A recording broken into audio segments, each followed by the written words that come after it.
Buenas tardes, señorías. La forma en que este Gobierno viene afrontando la crisis energética ha consistido en una serie de parches, una serie de bandazos, además autocontradictorios. El Gobierno se contradice a sí mismo constantemente. ¿Cuántas veces nos dijo la ministra de Hacienda que era imposible bajar el IVA de la luz al 5%? Bien, finalmente lo han tenido que hacer. Como por otra parte le había pedido Vox muchas veces. Una vez más, Vox tenía razón y este Gobierno solo acierta cuando hace caso a la oposición. En cuanto al famoso descuento de 20 céntimos en los combustibles, pues bien, ya ha sido devorado por el alza vertiginosa de los precios. El litro de gasolina estaba en 1,81 euros a 1 de abril y está hoy a 2,14 euros.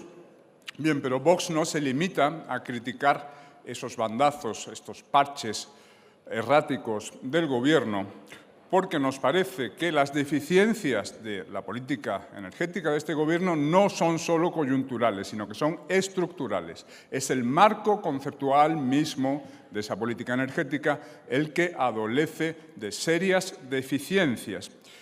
Es un marco erróneo basado en la obsesión climática y en la renuncia a la soberanía energética. Por lo tanto, en esta moción nosotros lo que hacemos es presentar las líneas maestras de la que sería la alternativa energética de Vox, una alternativa basada en principios exactamente opuestos. Por ejemplo, nosotros apostamos por la soberanía energética. Nuestra dependencia energética en este momento es de un 74%.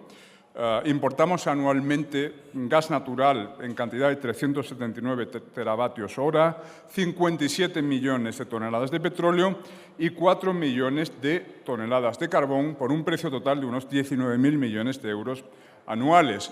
Por cierto, gobiernos tanto del Partido Popular como del Partido Socialista desmantelaron en su momento nuestra industria del carbón. Otros países europeos en este momento están recurriendo de nuevo, volviendo a abrir centrales de carbón para hacer frente a la emergencia, es el caso de Alemania, o también para, digamos, compensar las insuficiencias de las energías renovables, en las que, por cierto, Alemania es líder.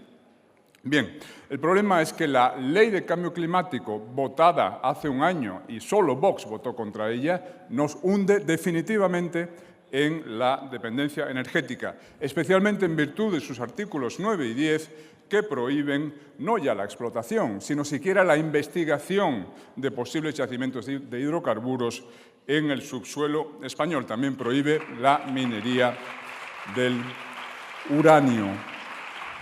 Nunca en la historia se había visto que un país renunciase así a sus propios recursos, y son recursos que podrían ser muy importantes. Un estudio del Consejo Superior de Colegios de Ingenieros de Minas ha cifrado las reservas probables de gas natural en el subsuelo español en 1,3 billones con B de metros cúbicos.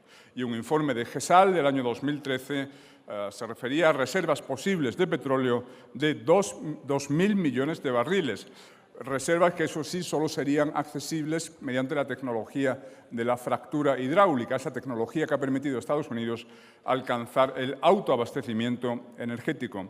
La consultora Deloitte estimó que la puesta en explotación de estas eventuales reservas de hidrocarburos permitiría la creación de 260.000 empleos y un incremento del PIB español de un 4,3%. Por tanto, si Vox llega al Gobierno, lo primero que hará será derogar esa delirante Ley de Cambio Climático que nos impide aprovechar nuestros propios recursos.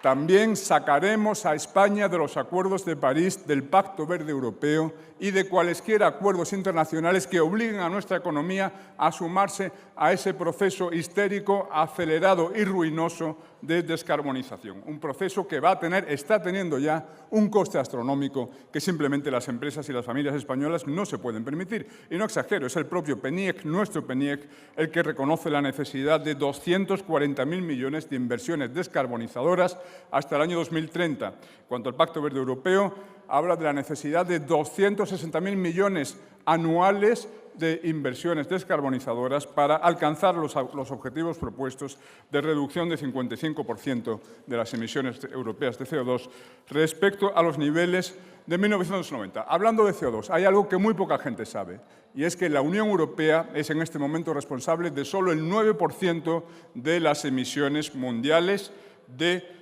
CO2 y España es responsable de un insignificante 0,7%. Europa se va a empobrecer, va a machacar su economía, por tanto, para conseguir, si alcanzar ese 55% de reducción, estaremos reduciendo las emisiones mundiales solo en un 4 o un 5%. El planeta ni se daría por aludido.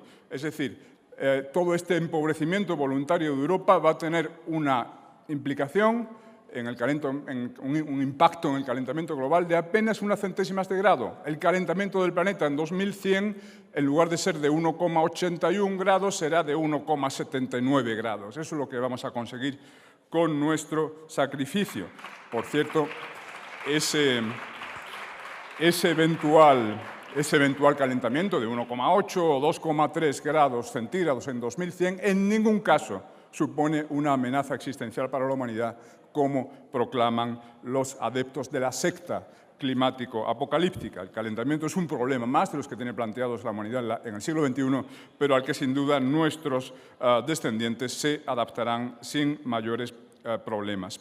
Por otra parte, es poco conocido también que Europa ya ha hecho los deberes. Las emisiones europeas vienen bajando desde hace 20-25 años. Las emisiones españolas alcanzaron su pico histórico en 2005 y desde entonces han sido recortadas en un 35%, nada menos, las europeas en un 22%. Y en ese mismo lapso temporal, las emisiones de China se han doblado desde 2005 y se han triplicado desde los años 90.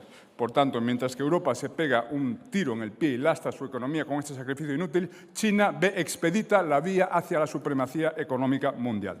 Bien, termino ya. Otros principios de nuestra alternativa energética es que España inste en el seno de la Unión Europea la supresión del mercado de los derechos de emisión de CO2 y, sobre todo, que se aplace, se prolongue la vida útil de los 7 reactores nucleares que nos quedan y se estudie la construcción de nuevos reactores nucleares aprovechando los fondos europeos de reconstrucción. El Partido Socialista ya infligió un daño tremendo a la economía española en los años 80 deteniendo la construcción, paralizando la construcción de 5 reactores nucleares, estaban casi terminados.